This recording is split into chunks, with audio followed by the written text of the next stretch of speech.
Ever get this like weird feeling? Yeah. Like the universe is trying to send you a message or something? Hmm. Maybe it's a coincidence, one of those too weird to be random moments, or a dream, but it feels way too real to just be a dream. I know what you mean. Today we're diving into that whole world, signs, symbols, all that, and how people throughout history have tried to figure out what it all means. And our guide for this deep dive, Sebastian Alvarado, he's got this way of blending personal stories with some seriously big questions. Oh, this is going to be good. It is, trust me. So we're starting off in ancient Greece with a guy named Empedocles. Now, this wasn't your typical philosopher just hanging out in a toga thinking deep thoughts. Oh, yeah. What do you do? Well, he believed the universe was made of 4 elements, right? Hmm. Earth, air, fire, water. Right. Total ancient Greece 101. But here's the thing. Empedocles, he wanted to prove he was divine. Okay. How do you... He threw himself into a volcano. You what? Yeah, talk about a dramatic exit. But here's the kicker.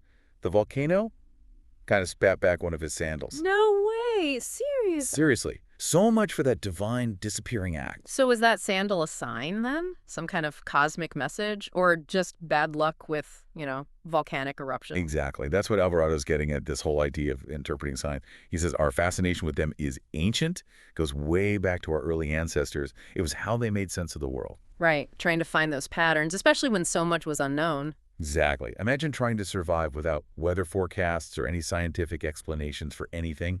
You'd be looking for meaning everywhere. Right. Anything to predict what's coming next. Totally. Makes you wonder if that instinct, that need to connect the dots is like hardwired into us, Makes sense. And that brings us to Alvarado's personal story. It centers around his grandmother, Sevilla, and this thing that happened. Yeah. It still makes him question this whole signs thing. Okay. I'm intrigued. So picture this. This red-eyed bird, a dayunkan, I think it was called, starts showing up at his grandmother's window. A what? A dayunkan, kind of a bigger bird like a flycatcher if you're into birds. Okay. Anyway, it shows up like around the same time every day. Hmm. Alvarado describes it as this like unsettling presence. Unsettling how, It's just air. And this is all happening as his grandmother's health is declining. So they start to think maybe this bird is a bad omen? Exactly. Like it's a sign, a warning that something bad's going to happen. Wow. And that's where Alvarado really gets you. He weaves this personal story with these big philosophical questions. He's connecting his family's experience with this bird, this piece of the natural world, to what Empedocles was thinking about all those centuries ago with the 4 elements and all that. It's like he's suggesting that these forces, the ones we see and the ones we don't, have always been tangled up in our lives. So it's not just a story about a bird, it's a story about our relationship with the universe. Right. And how we try to make sense of it all. But are these signs real? Are they messages from, well, something else? Or just random stuff that we give meaning to because, I don't know, because we crave order in a world that feels chaotic? Yeah, that's the big question, isn't it? What do you think? I'm not sure. But before we get too far down that rabbit hole, let's talk more about Sevilla, Alvarado's grandmother. He talks about her being this incredibly strong and independent woman. Oh, yeah. You were saying that Sevilla was, like, incredibly strong and independent. Oh, absolutely. Alvarado talks about how she used to walk miles every day for work. Miles. And she never let her ailments stop her. Oh.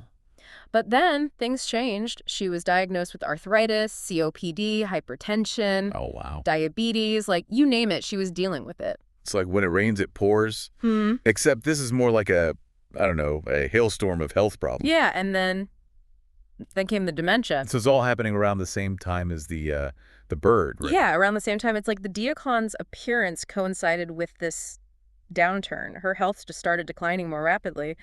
It's kind of creepy, right? Did Alvarado ever say if he thought, like, the bird caused any of this? Or was it more like a, foreshadowing? That's the question, isn't it? I mean, it's important to remember that Alvarado doesn't shy away from the science. He talks about her diagnoses, the medications, all of it. But he also admits there's this other layer there, something you can't really explain. So even with the medical explanations, he still felt like maybe there was something more to it. It's like he was grappling with fate versus coincidence. Right, right. And, that's a question people have been asking forever. We see it in myths, religions, even just in our own lives, right? We look for connections, for something to help us make sense of it all. Totally. And for Alvarado and his family, their faith was a big part of that, wasn't it? Huge. He talks about how they found comfort in prayer, and it wasn't just about praying for a cure. They were praying for her to be free from suffering. It was about finding, I don't know, a way to cope.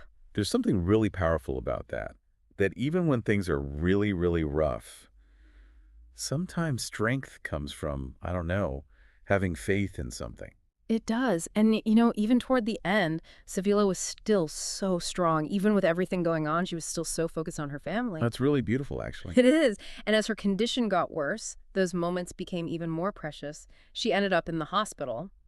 Alvarado's really honest about this part. He doesn't sugarcoat it. He talks about how they received the diagnosis. Pancreatic cancer, stage 4. Oh, wow. That's tough. How'd he react?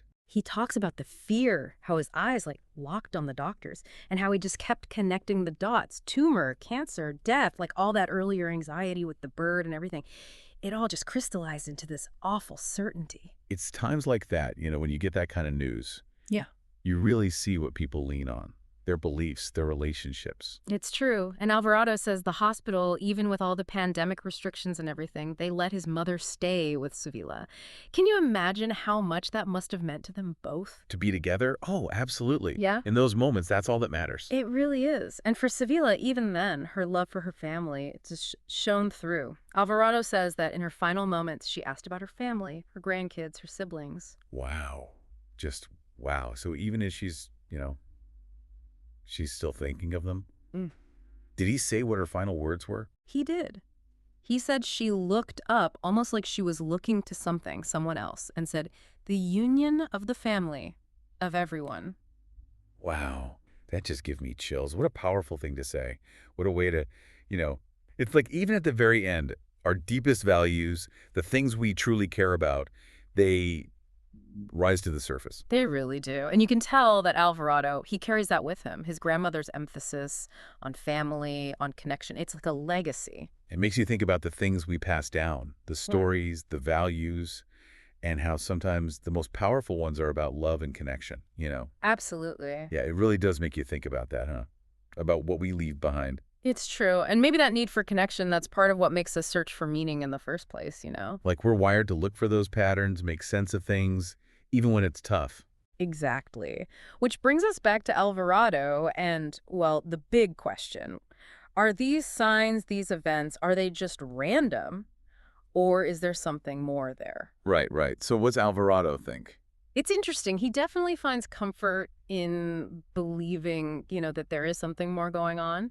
But he also seems to get that not everyone's going to see it that way. So it's not like you have to be religious or believe in a higher power or anything like that to find meaning in this stuff. No, not at all. It's more about being open to the possibility, I guess. Like there might be more to these events than we realize. What seems like a coincidence to one person might be a sign to someone else. It's like different interpretations, right? Exactly. And that's what makes Alvarado so interesting to read. He's not telling anyone what to think, just making you ask those questions. So where does that leave us? We've gone from like ancient Greek dudes jumping into volcanoes to this really personal story about family and loss and trying to find meaning in everything. Right. And I think Alvarado wants us to walk away with a sense of wonder, like pay attention to the world, even the small stuff. You never know what might have a deeper meaning. To look for the signs, even if we don't know what they mean yet. Exactly. Embrace the mystery of it all. I like that. Embrace the mystery.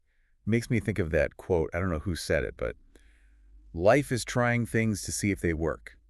Maybe it's the same with these signs. We see them, we feel something, and it's up to us to decide what it means. That's a great way to put it. So, to everyone listening, next time you come across something weird, something that makes you go, huh, what if? Remember Alvarado's story. Be curious. Ask questions. You never know what you might find. And as always, thanks for joining us for the Deep Dive, where we go deep on the things that make you think.